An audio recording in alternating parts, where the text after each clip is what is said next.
एक समय की बात है। एक साहूकार के 7 बेटे और एक बेटी थी। कार्तिक मास के कृष्ण पक्ष के दिन चतुर्थी को सभी बहुओं ने, साहूकार की पत्नी और बेटी ने करवा चौथ का व्रत रखा। जब साहूकार के बेटे भोजन करने के लिए बैठे तो वे अपनी बहन से कहने लगे कि बहन आओ, तुम भी हमारे साथ में भोजन कर लो।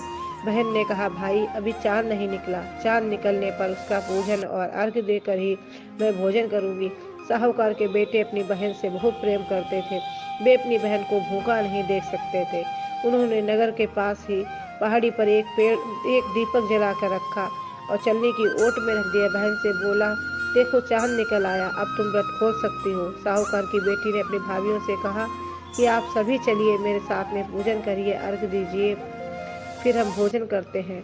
भाभियों ने हंसकर कहा कि अभी आपका चांद निकला है, हमारा चांद नहीं निकला। वो कुछ समझ नहीं सकी। उसने अर्घ्य दे दिया और भोजन करने के लिए बैठ गई। पहले ही कौर में छींक आ गई, दूसरे ग्लास में बाल निकला और तीसरे ग्लास में ससुराल से बुलावा आ गया कि जिस अवस्था में भी बैठी हो चली आओ। जैसे ही वह ससुराल जाती है, पति का शव देखती है, अत्यंत दुखी होती है। वो कुछ समझ नहीं पाती है कि क्या हुआ।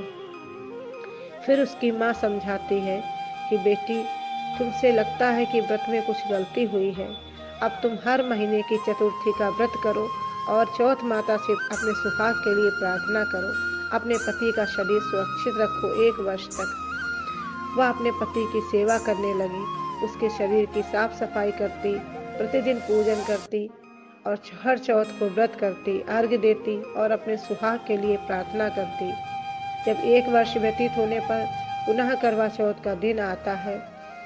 वह चौथ माता का व्रत करती है, सारी सुहाग की सामग्री अर्पण करती है। चौथ माता प्रसन्न होकर प्रकट होती है तो उससे कहती हैं कि बेटी, तूने मेरा व्रत का अनादर किया था, तूने दीपक को चंद्रमा समझकर अर्घ्य दिया था, इसी कारण से असमय ही तेरे सुहाग का नाश हो गया।